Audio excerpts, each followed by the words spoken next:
would probably say, you know, these are gonna be talking about like, these are like real crimes. Like, I would imagine that there is probably, this is probably gonna be triggering to some people. I would assume that this is gonna be triggering, for sure. These are real cases. This is real. These are real people and real crime that has happened. So just be aware. Oh God, just go. Just go. Just don't even think, just go. On the evening of February 24th, 1986, 29-year-old nurse Sherry Rasmussen was found by her husband lying dead on the living room floor. Her face was severely beaten and disfigured to the point that she was unrecognizable, and the injuries were consistent with being hit. Captions! Jeez. On the evening of February 24th, 1986, 29-year-old nurse Sherry Rasmussen was found by her husband lying dead on the living room floor. Her face was severely beaten and disfigured to the point that she was unrecognizable, and the injuries were consistent with being hit with a muzzle and butt plate of a gun. She also had 3 gunshot wounds to the chest that were disclosed as the official cause of death, with the medical examiner asserting that any one of the 3 bullets could have killed her. Perhaps the most disturbing discovery during the autopsy was that most of Sherry's injuries were inflicted upon her after she was killed, which was concluded due to the lack of hemorrhaging and inflammation of the injuries. This included most of the victim's facial injuries and even a bite mark on her left forearm. Oh my God. Even after Sherry had taken her last breath, the assailant was still inflicting an inconceivable amount of damage to her body. She was buried in a closed casket 7 days later. The homicide detectives assigned to the case immediately associated Sherry's murder with multiple break-ins that had occurred that same night on the same street. Another woman had even been assaulted and was able to give a description of 2 assailants, and this description became the sole focus of the investigation into Sherry's murder. The prime suspects were now 2 middle-aged Latino males of medium height and build.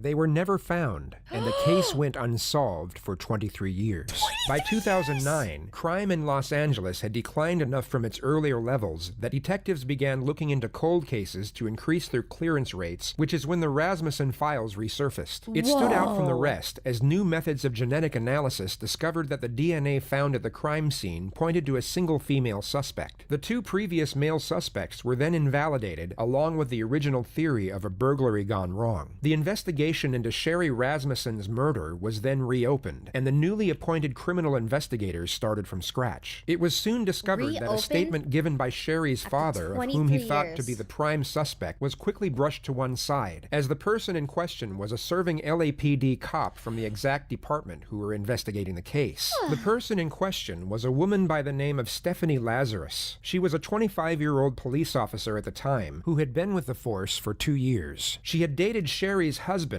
John Rutten, in an on and off relationship throughout college and for a short time after. It was even discovered that John had slept with Lazarus after he became engaged, and the 2 even dated for a while after Sherry's murder. She was now a 25-year veteran of the police force and had worked her way up to a senior detective of the Commercial Crimes Division. She was essentially in charge of all art-related investigations in the city of Los Angeles. The investigators went with a gut feeling and decided to make Lazarus the prime suspect, with the collection of her DNA being the very first task. Attaining it through a warrant would have let Lazarus know she was under investigation, so it had to be discreetly collected instead. Within 24 hours of becoming the prime suspect, a coffee cup she discarded while off duty was received by police. A DNA sample was then taken, and it came up as an exact match to the DNA found on Sherry Rasmussen's bite mark.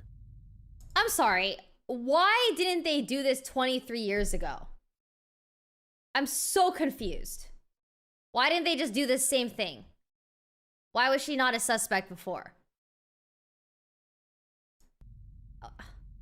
There's a stigma around police interrogation tactics being secretive, and how knowing this information can somehow help the guilty in deceiving their way to freedom. Yet these tactics have been public knowledge since their inception in the 1940s, and the following interrogation is a legitimate testimony into how watching an interrogation is a world apart from being subjected to one. You can know every technique in the book and each specific strategy and subtle scenario that goes along with it, but ultimately, you have no idea how you're going to react to a specific situation until you're actually in it. With that being said, knowing these tactics can still give an individual some form of advantage with regards to awareness, the investigators knew that their initial confrontation with Lazarus could in no way resemble a traditional interrogation, nor be officially classified as one, and there were two reasons for this. The first was that Stephanie would be wise to the fact that her best option would be to request legal counsel right away and end the procedure immediately. The second was that Stephanie was not about to be read her Miranda rights before being asked questions related to the investigation. A defense team could easily make anything she divulges inadmissible in court, yet this was classed as a simple discussion between two parties, and the footage that was captured on a hidden camera was able to be submitted as evidence under surveillance footage rather than interrogation footage. The detectives created a ruse, inviting Stephanie to come in and advise them on a case involving stolen art. Knowing they were dealing with one of their own, they rehearsed and prepared for the interview more than anything they had done before. Their plan of attack was to keep the conversation as casual as possible for as long as possible, and carefully waited for the key moments to initiate the confrontation. Stephanie, I don't know if you know my partner. Hey, great. Hi. Stars, nice to meet you. See you guys. Wait, that's so trippy. Around? Yeah, she was a cop. Well, have a seat. I didn't want to talk about this in the squadron because I don't know who people are listening. And if we go to my side, everybody's always wondering what everybody else is doing. No problem. Okay. The first thing the detectives do is set up a compatible tone with the suspect. She has just stepped foot inside an interrogation room, and the detectives negate the negative implications of such an environment through a friendly disposition. Consultative meetings, such as seeking advice over an art theft, can take place anywhere, and the last place detectives would choose to spend more time in would be an interrogation room. The reason they give the suspect for meeting in such an unusual location is to not spread rumors or innuendo. Yet the real reason is that all firearms have to be checked in before entering the area, and they needed the suspect to give up her gun without alerting suspicion. But like we're talking about being busy and stuff, we've been assigned a case that we've been looking at. Okay. It's a new case, and reviewing the case, there's some notes to see as far as your name being mentioned. Okay. Do you know John Rutan? Try and imagine for one moment that you savagely murdered a love rival in a jealous rage. Over 2 decades had passed since the act. Then all of a sudden, you're brought to an interrogation room and sat directly opposite 2 senior investigators who bring up the name of the man you committed first-degree homicide for. John Rutan? Rutan. The investigators already knew how to say John Rutan's name correctly. The mispronunciation was a simple strategy to see how the suspect would react. Setting aside the element of the murder, John Rutan was the second longest relationship in Stephanie's life, and a psychiatrist later stated that this pause was 4 times as long as it should have been. She was already being deceptive by acting as if she hadn't thought about that name for so long, giving reason for her prolonged reflection, when in reality, the name John Rutan was engraved in her memory, and even when slightly mispronounced, it would have most likely taken milliseconds for her to realize exactly who the detectives were referring to. Instantly was acting. You did? Yeah. How long did you know him?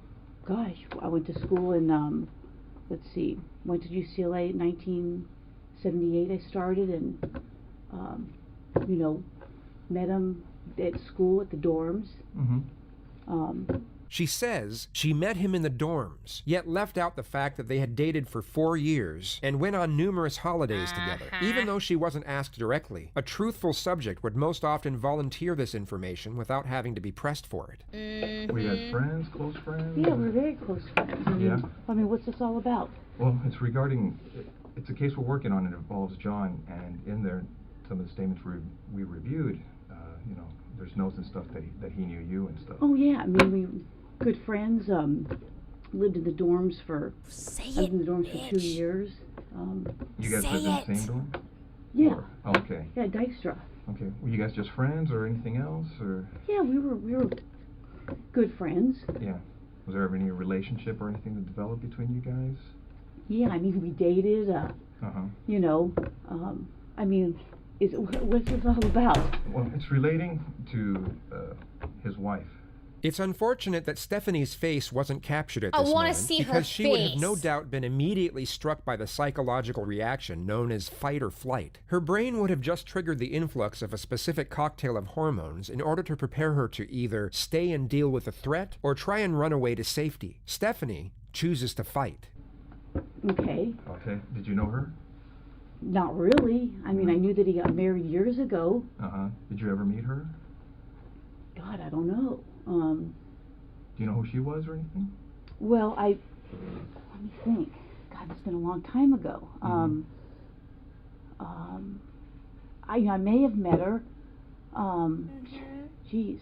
The words gosh, God, gee are exclamatory remarks used to express surprise or strong emotion. You will see them used continuously throughout this interrogation, which is the suspect trying to insinuate a vague memory due to a lack of contemplation on the subject matter. She's trying to emit the impression that she would have had no reason to give any further thought to John, or anything related to John, since they stopped seeing each other over 2 decades ago. You know. Yeah. Golly. Gee. Let me ask you. You said you dated John. How long did you guys date? I mean, are you guys? Is this something?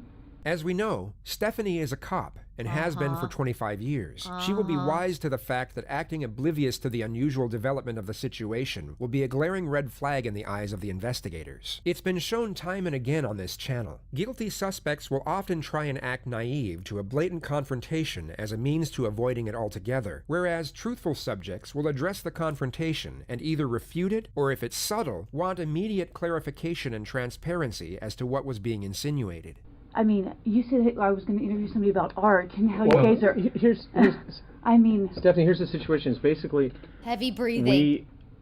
We knew that this, when we saw this in this chrono, that maybe, there was some relationship there. That's what the chrono seemed to indicate. The detective now subtly avoids the question altogether, but instead offers a deceptively reassuring response to the suspect. He makes a very sharp switch from the investigative subject matter to the previous topic of workplace rumors. He brings her focus back to the false perception of them being on her side. Stephanie had just asked what was going on, and now he essentially replies with, "We are your friends. We're doing you a favor." And we didn't want to come up to you at your desk and ask those kinds of questions or do anything. You know how up there people can see what's going on if you go into an interview room or people are in there getting supplies. Okay. So we wanted to afford you some privacy, some confidentiality to talk about this, because we thought it might be, something, you're married to someone else, obviously, and so forth, and that you may not want to, talk about these things in that setting where someone, we don't want the rumor mill or gossip or any of that kind of stuff to start. That's fine. I mean, wow. So we did this just as a means to try and speak to you in just a confidential place where where your business isn't out there for other people in your division to know about. Whether it be shock or the total reluctance to accept the situation at hand, Stephanie warily accepts the reassuring response without further inquiry into her initial challenge. She instead falls back into her agenda of having a foggy memory with regard to the incriminating contents. God, that's been a million years ago. I mean, what year is it now? 2009? I mean, I graduated in 82. 82, yeah. We dated. I dated other guys. I'm sure he dated other girls. Well, let me ask you, roughly how long would you say you guys dated? Oh, jeez.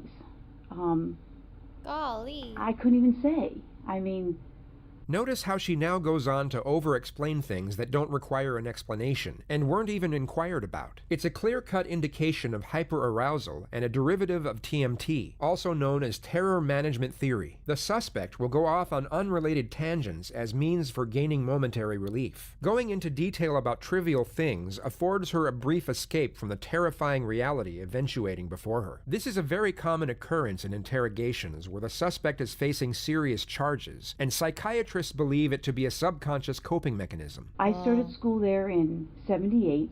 I started UCLA in 1978. I graduated in 82. I don't even remember what year he graduated, if it was a year or two before me. Okay. I think he was a little bit older than I was. I mean, I can't remember if he was born, let's say I'm born in 1960. I don't know if he was born in 58 or 59. I mean, I knew his Jody parents, I knew 2.0. his sister. His brother went to Northridge. His sister spent the night at my house before. Obviously, I spent the night at his house before. I can't imagine, spent the night at my house before. Killing someone and living for 25 more years Well, and getting caught for it later. Because from what you're telling me, you guys dated while you were in college together, right? Yeah, and probably after college. I can't. Geez, trying to think when I met my husband. I met my husband when did I meet Scott? Let's see. I was teaching DARE, because I met Scott when I was teaching DARE up in Oregon. But we had long stopped, dating before that. So you haven't talked to him for a long time? Oh, I think I haven't talked to him in a long time. I couldn't even tell you when the last time I talked to him. I met Scott, I'm thinking in 92 maybe, April of 92. It was Scott being your husband. Yeah, I'm trying to think. I was teaching DARE. Let's see, what year is this? We'll be married. I got married in 1996. I think I met Scott in 92. Prior to that, I couldn't tell you how long I had talked to John prior to that. But since you met your husband, Scott, you hadn't talked to him? I mean, he may have called me once or twice before we got married. Right. You know, geez, I moved to Simi in 1994 because I lost my house in the earthquake. Oh, really? Quite honestly, I probably keep in contact with a few people from the dorms. We all lived on the 10th floor, and we didn't ask. There's about 3 or 4 people I keep in contact with. There's probably like 6 or 8 of us that were all really close. Mm-hmm. And who are those people? Oh, geez, Diana Basta. The people I still keep. I haven't been in contact with her in a long time. Thought you said you were close. I mean, what's this all about? I mean. Well, let me ask you. The suspect challenges the detectives for the second time, and once again the question is avoided, but this time in a more confrontational manner, as the topic is maintained with no reassurance afforded. 15. The detectives are ramping up the pressure in a very subtle yet highly effective manner. What ended the relationship between you and John? You know, it was kind of a weird relationship. I mean, we dated. I can't say that he was my boyfriend. I don't know that he would consider me his girlfriend. We dated, we did things. I played sports in college, he played basketball, his brother played basketball. We just, it just didn't work out. I mean, I don't know what to tell you. It was like, I went out with other guys, saw other guys, I went on lots of vacations, And once you guys split, were you guys still friends, or kind of, problems? I mean, is it friendly, not friendly? No, I don't think it was not friendly. I mean, we were friendly. I know that we went to Hawaii at one point. Yeah, I mean, She's freaking out. And you were saying that it's 2009 now. Had you ever met his wife? I may have. Do you know? Do you remember her name or anything, or?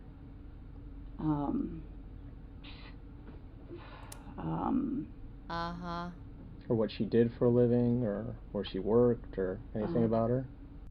The suspect was just asked 3 consecutive questions relating to the victim. She was supposedly in a reflective state during all 3 of the questions, yet her facial expression completely changed for the 3rd one. This is because she was pretending to be in a state of reflection for the first 2 questions, as she already knew the answers, whereas for the 3rd question, she actually was in a state of reflection and was genuinely searching her memory for the correct response. That's so trippy. I may have. Do you remember her name or anything, or?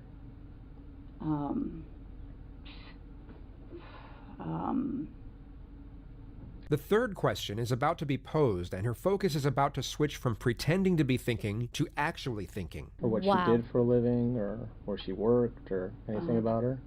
Well, I think I'm going to say I think she was a nurse. I mean, I read like a book. He said he met her. I mean, it's been so long ago. Well, let me ask you, did you go to their wedding, No, I didn't go to their wedding.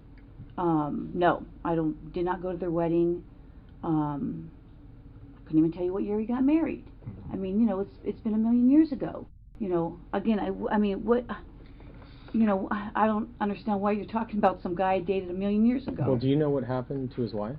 Yeah, I know she got killed. You wouldn't need to be an expert in body language to recognize the unmitigated terror emanating from the suspect's face at this moment. She had just verbalized the victim's tragic demise for the first time in most likely over 2 decades. Mm-hmm. What did you hear about that? I saw a poster at work. I'm sure I spoke to him about it. I think I spoke to another friend of his about it. And how did you first learn about that? Jeez. someone could have called me. I could have heard it at work. I think at one point there may have been a flyer or something. I know a good friend of his... Were you on the job back then when that happened? Yeah, I think so. Yeah, I'm sure I was on the job. That's why I would have heard about it with the flyer. He had a good friend, Mike Boldrick,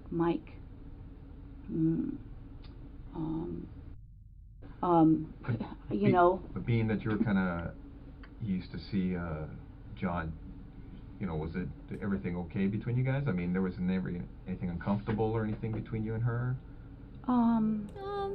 8 separate witnesses testified that Stephanie had confronted Sherry at the hospital she worked at, while the two of them were reportedly in an intimate relationship with John. The confrontation was said to have been highly aggressive, and Stephanie had to be escorted off the premises by security. Reports stated that Stephanie was by far the more combative, and even made threats against Sherry's life. You know, I don't know. I mean, it's been so many years. I mean, uncomfortable. I mean, I can't even remember if we had a conversation. I mean, we may have. I may have seen her at his apartment. You know, geez, how many years ago was that? I don't even know what year she got killed. Where was his apartment? Notice her passive disposition as she gives the following truthful response. On Roscoe. Okay. Yeah, Roscoe and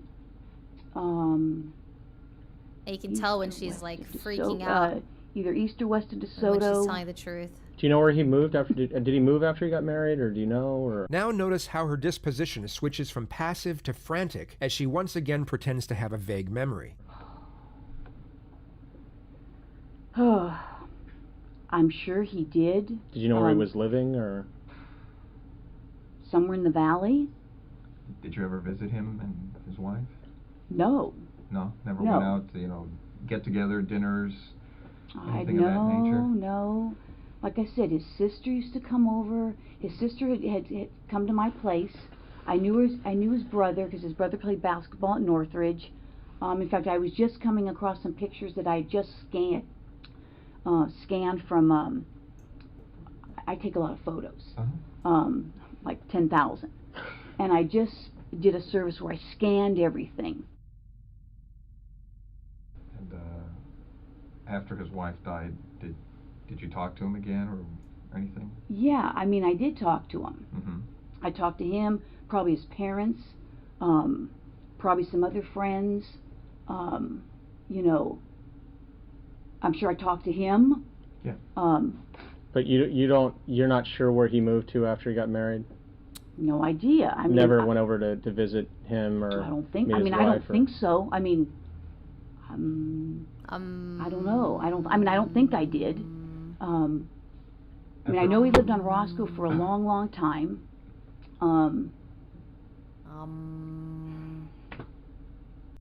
After John's wife died, you said you may have been talking to him. Did your relationship start up again? I would say no. Again, can you give me a year? I mean, this is like 2009. She died in 1986? Yeah, I think it was 86. 1986. Okay. Like I said, I'm faintly remembering that I went to Hawaii with my friend Greg. Greg and I got certified for scuba diving. And I'm thinking that John met us there, meaning Greg and I. After he got married or whatever, were you dating anybody in particular? And that was what year? 1986, you said? I think he got married in around 85, 86, something like that. Were you seeing anyone seriously, or? God, I couldn't say. Geez, I'm trying to think. I mean, you know, I dated a fireman. Mike the fireman. Randy may have dated a gal that Mike was dating, and then Randy broke up with that gal. I couldn't even tell you the gal's name, if I'm even thinking of the story right. And then I started dating Randy. Yeah. So again, I mean, not like I was a huge floozy or anything, but no. As far as you recall, after John's wife died, did you start a relationship again with John, or dating casually or anything like that? Like I said, he met Greg and I in Hawaii. Tangent about Hawaii. You know, what island did we go to?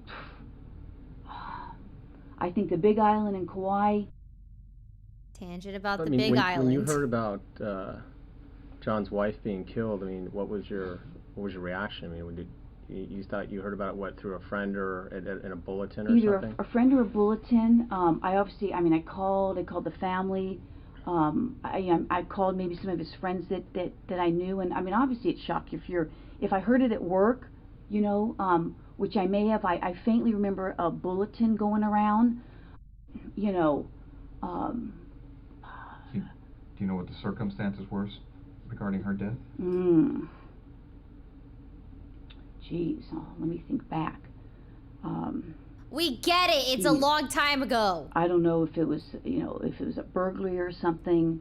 Yeah, it's been so many years. I can faintly think that I may have saw a flyer. Yeah. May have had her picture on it. You know, that's why I say, if somebody had called me, I may not have known what her last name was. I may have. I mean, maybe if you told me, I would remember it. Do you remember the first name? Shelley, Sherry, I don't know, something maybe, you know, like I said, it's been so many years, and from all the years, as far as you can remember, do you remember ever talking to her? Just well, I said earlier, you know, I mean, I may have, and now I'm thinking I may have gone to her and say, hey, you know what, is he dating you? He's bothering me. And so I'm thinking that we had a conversation about that. One or two, maybe. It could have been three. I don't want to say I had 3 conversations with her. Like at her work or at their house or? No, I'm thinking that he obviously must have told me where she worked. I'm thinking it was a hospital somewhere in LA, and I could have been. Again, what year was that? Where was I working? Oh my God.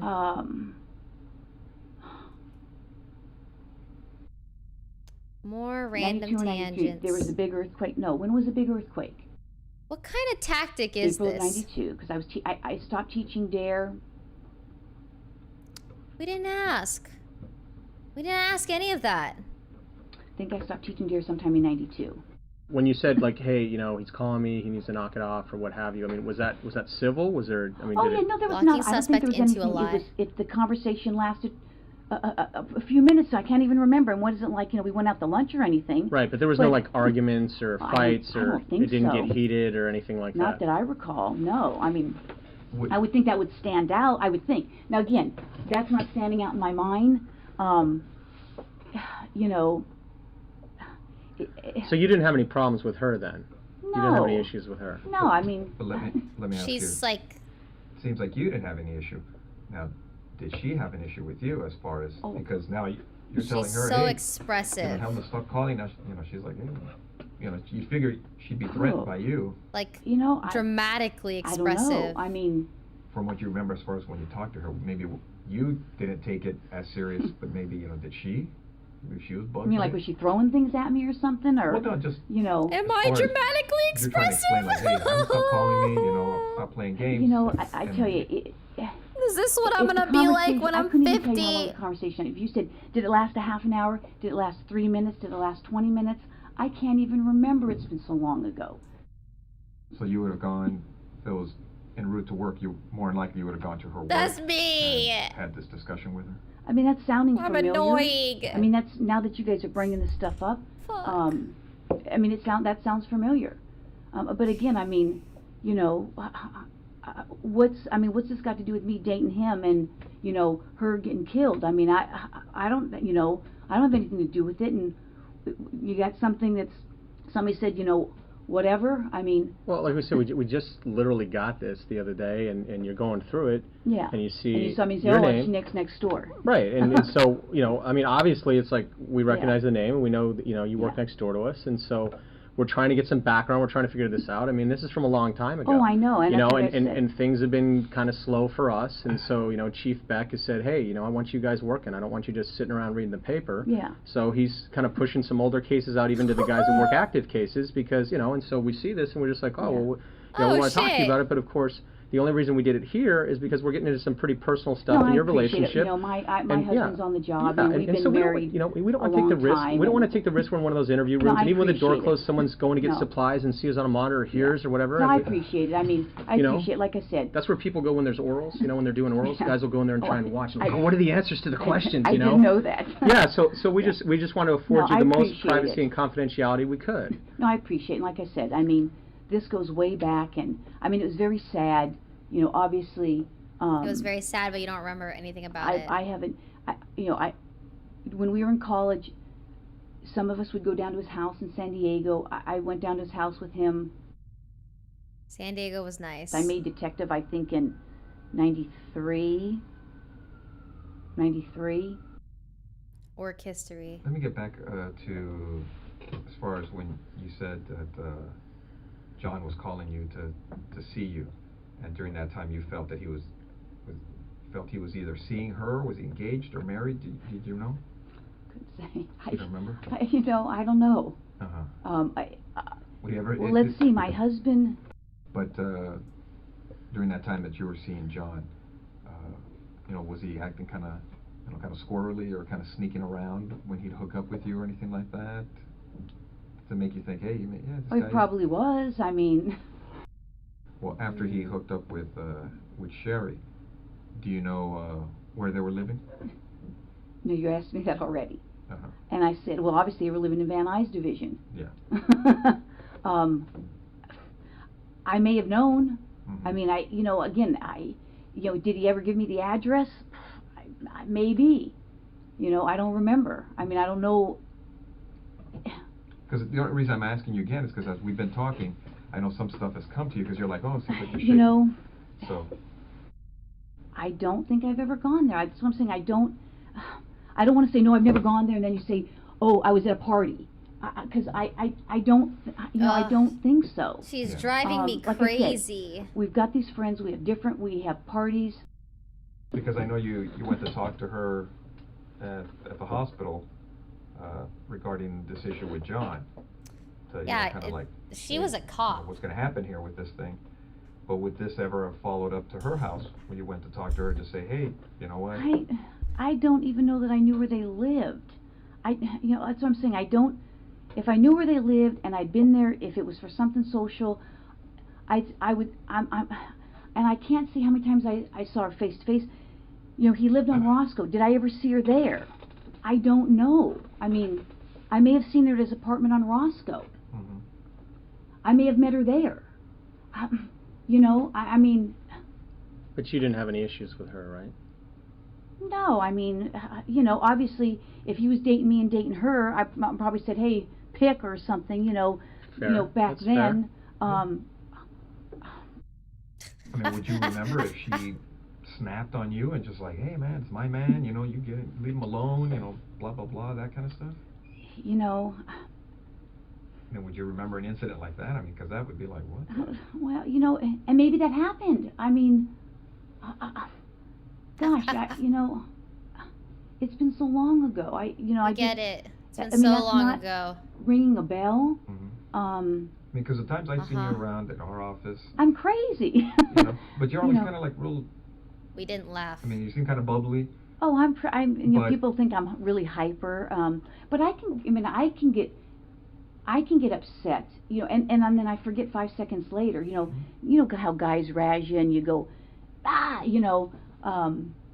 mean, I've done that in the office, but it's like, and then I'm, you do what? And then I'm, people water think, under the bridge. Yeah, I mean, it's like people think I'm crazy, and then they think I'm crazy at home, and I'm a hyper person at work. I enjoy my job. I get excited. I enjoy the job. I've always enjoyed the job. Okay. And then the guys that lived across from me, Jim Jaskell and Roy Suckaboo, something like that. Well, one of the concerns I had is looking at some of the notes is some of Sherry's friends said that you and her were having a problem because of the John situation. God, I want to punch her. Well, number one, I don't know who her friends are. I hate her. Because again, I don't recall if he did tell me where he met her. I don't even know who these friends are. A problem. Like I said, if I spoke to her, I mean, I'll go on as far as a limb, and I don't even want to say I spoke to her 5 times because that's probably not even true. I can't even remember. Again, did I meet him at her place when he lived on Roscoe for I think quite a while, but I couldn't tell you how long he lived on Roscoe. And the only reason I remember the place now is because it's like a huge dope place now where they, it may have been back then, but maybe we didn't know back then. I could have met her there. I could have, I don't even know that I met any of their friends. I don't. She's been acting baffled for an hour. hour. Know if that's a true statement. Well, that's what I'm reading is that you guys had problems with each other and words were being exchanged, and it's all relating to John. You know what? I can't say. You can't say? No, that doesn't even ring a bell. So, I mean, it seemed like, yeah, you would recall something if somebody's going off on you, right? I would think. I would think. From what you're telling me is when you guys met at the hospital, you guys talked, but it wasn't, from what you recall, confrontational from either side? I missed the narrator. Where did he go? I'm trying to, turn my memory back, and I'm trying. I can't even picture the, the conversation. I mean, I can't. Are they going to show her the evidence? Well, let me ask you. At the hospital, it never got to the point where people are going, hey, everybody go to your own corner type of thing. I don't think so. Nothing like that. I don't think so. I really don't. If you say people said that, that's not ringing a bell to me at all. It's not.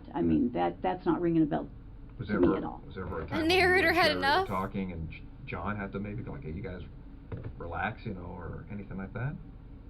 I think so. About, ever going to her house and having a dispute like that? Deceptive expression. I'm just. Predictable. If I met her ever at his apartment, maybe. Maybe we could have met. I could have met at her apartment. I'm thinking that the hospital thing, that sounds familiar. That I met her there. I just can't say that I've ever. Again, was I there with other people? I don't know. I don't think I ever met her there or him there. Meaning one or the other. I don't think so. Well, I guess basically I'm asking. I feel bad were for you ever welcome to the house, like, hey. Oh, come over. Detectives. Yeah, come on over. We're having a barbecue, a dinner party, Christmas party, whatever. I don't know. You don't? I'm just trying to think.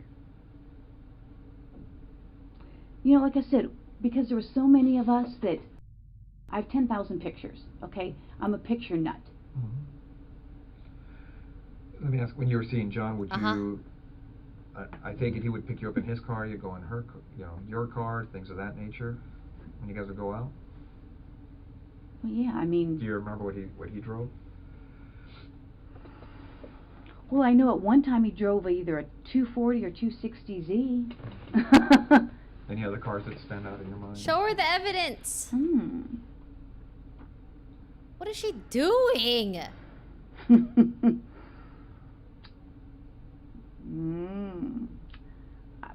I don't know how long he drove that 240 or 260Z for. And the only reason I say that is because I think I may have a picture of it with him in it. What kind of car did you have back then? Let's see. What year?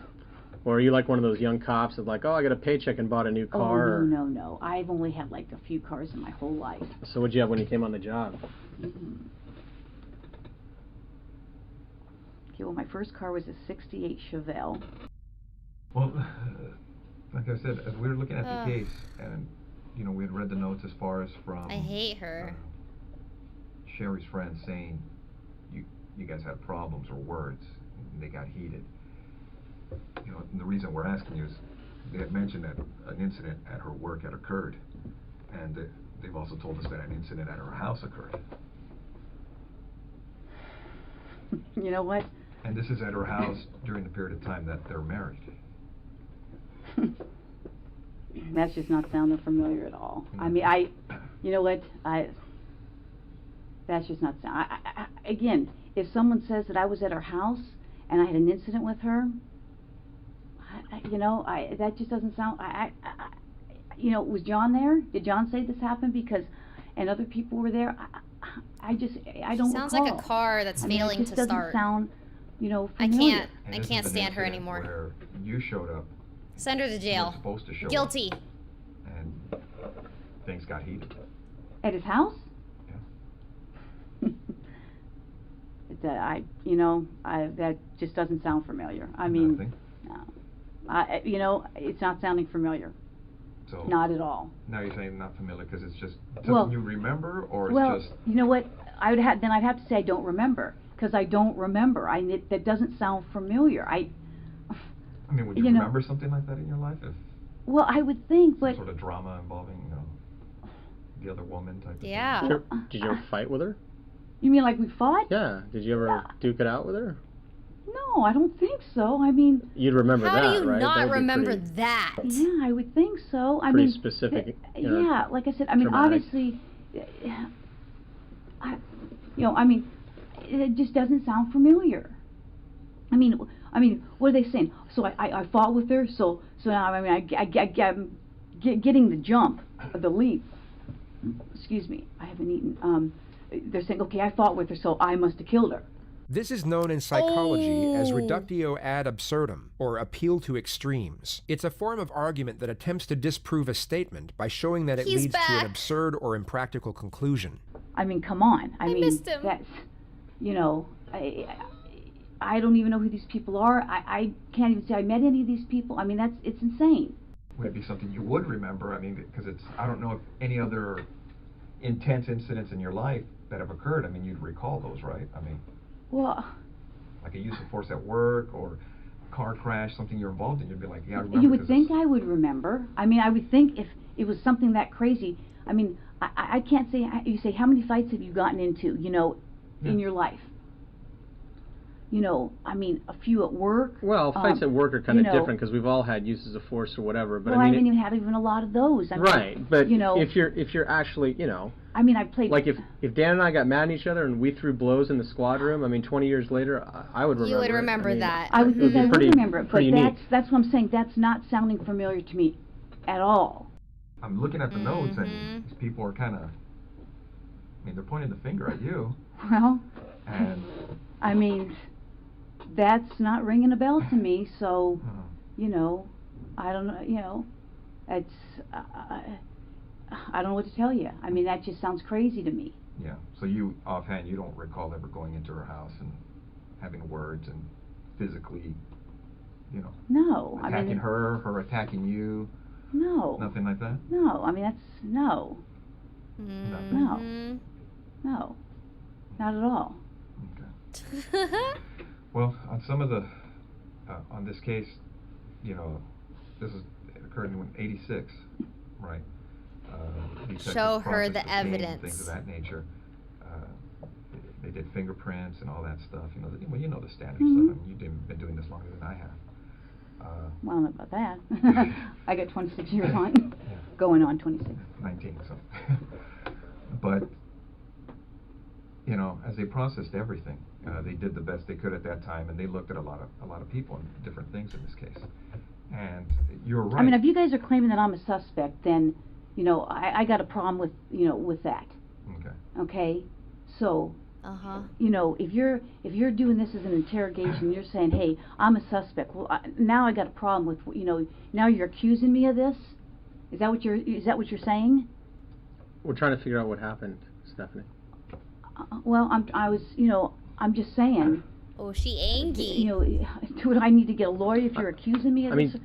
You don't have to. I mean, I'm you're just- here of your own free will. I mean, No, you don't, I know, but I mean, you're not under arrest. You can walk out. you Whenever can leave feel whenever like. you like. well, But- I'm trying to give you some background of how I knew him, and now you're telling me that somebody's saying that we had this big old fight, and I don't even know what you're talking about. you know, and I don't want to, you know, get in trouble for something that I didn't even do, or you're saying I did something. Okay. We understand. I mean, how would you guys like it if the tables were turned on you? I understand. No. No, that's what we're telling you. I mean, you're free to go whenever you want. If this makes you uncomfortable and you want to, well, now you're starting Just to make leave, me uncomfortable. Smiley. The thing is, I mean, detectives did what they could at that time on the crime scene. Okay, and the burglary thing you're talking about, that is an angle that they looked at. I go, but now we're looking at everything else on the case, because nobody was ever arrested on the case. I don't know that or not. Okay. Now, what we'd like to do is, obviously, you know about all the DNA stuff and things of the nature. Uh-oh, that, it's coming. Gets done on cases now. It's coming. You know, if we asked you for a DNA swab, would you be willing to give us one? Maybe. Oh. Because now, Yeah, because now I'm thinking I probably need to talk to a lawyer. Okay. I mean, well, because I know how this stuff works. Okay, don't get me wrong. You're right. I have been doing this a long time. Yeah. And I wish I had been recording this because now it sounds like, you know, there's, you know, you're selling these people saying I'm fighting with her, and now it sounds like you're trying to, you know, I've been doing this a long time. Yeah. We know. Okay. And now it almost sounds like you're trying to pin something on me. No, now but I got that sense. Well, what it gets to on these cases, and you know it as well as I do, our job is to identify and eliminate suspects. I can't believe this. So if we ask you to the point to give us a DNA sample, a buccal swab, so we can identify or eliminate you, would you be willing to do that? Maybe. Because I know this. Well, that's where we're at too. I mean, because Maybe. right now, from looking at the evidence, it's, you know, it's possible we may have some DNA at the location. Oh. That's right. And Oh shit. we're going to do what we can to try to put this thing together. And your name's in the book. These people are pointing at you for whatever reason. I don't know why. And That's just crazy. I mean, that's absolutely crazy. And She's it would be scary. irresponsible on our part not to look at it. I know. You guys have to do your job, And- and I guess I'm gonna have to contact somebody. So, That's fair. I mean, because I know how this stuff works. I Sure. mean, I just can't believe it. That's. Like I mean, it's- we understand that. I mean, if we were in your position, I mean, we would feel the same way. I just can't even believe it. I mean, it's just. I mean, I'm shocked. I'm really shocked that somebody would be saying that I did this. I mean, we had a fight, and so I went and killed her. I mean, come on. Well, That's. okay. All right. Well, thanks for giving me the courtesy. I wish I tape recorded that. Thanks for your time. Yeah, thank you. All right, Stephanie, take care. All right.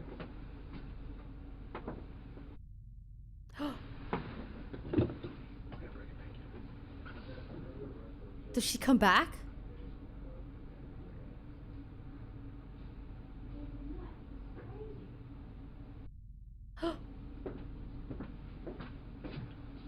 Bring the camera. Bring us. This is absolutely crazy. Have a seat, Stephanie. This is insane. Okay. It's insane getting caught 27 years later. She's probably so surprised this is back in her life. Okay. Stephanie, you know you have the right to remain silent. Do you understand? Yes, Anything you say may be used against you in court. Do you understand? yes, You have the right to the presence of an attorney before and during any questioning. Do you understand? yes. If you cannot afford an attorney, one will be appointed for you free of charge before any questioning if you want. Do you understand? Yes. Do you want to talk to us right now? No. All right. Okay. This then. is crazy. Is she cuffed? I'm like in shock. I think I'm she is. totally in shock. They cuffed her. We are back on the record in Verdict. People versus Lazarus. Shortly before noon, the jury announced they have a verdict. We will take the verdict at this time. People of the State of California versus Stephanie Eileen Lazarus. Case number BA 357423. We, the jury, in the above entitled action, find the defendant, Stephanie Eileen Lazarus, guilty of the crime of murder of Sherry Rasmussen in violation of Penal Code Section 187A, a felony, as charged in count 1 of the information. We further find the murder was of the first degree. Your Honor, I'm John Rutten. Thank you for the opportunity to speak during this hearing.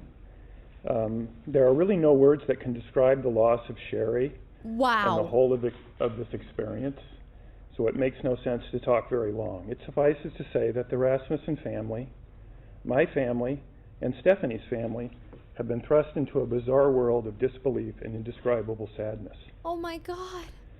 Sherry Rasmussen had a profound impact on so many people. Oh my God. No. And I was proud that she agreed to be my wife. Oh my God. It was impossible not to notice Sherry when she entered a room. To me, her physical presence was startling. I can clearly remember the first moment I laid eyes on her. Sherry Rasmussen was a physical presence, and my heart still races when I look at pictures of her. But Sherry was extraordinary, more for who she was than the way she looked. She was a hard worker, a consummate professional, a leader, a diplomat, forgiving, tough, and a kid at heart. Sherry's loss, the way she died, and the trial 25 years after her death has had a profound impact on many, many others. The effects are broad and span a generation, creating pain for those whose lives should have never been touched by this tragic event. Yeah, he cheated on her, so what the hell is this? Again, words are feeble tools for describing these impacts. Well, but there are so many moments what the and hell? so very many tears. I'm so confused. And the fact that Sherry's death occurred because she met and married me brings me to my knees. Stephanie Lazarus was sentenced to 27 years to life for the murder of Sherry Rasmussen. She is currently being held inside the maximum security unit of the Central California Women's Facility. Any other cars that stand out in your mind? I hate that.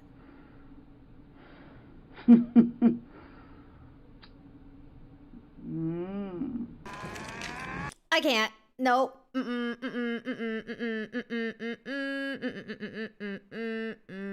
Okay. Why do they have... Why?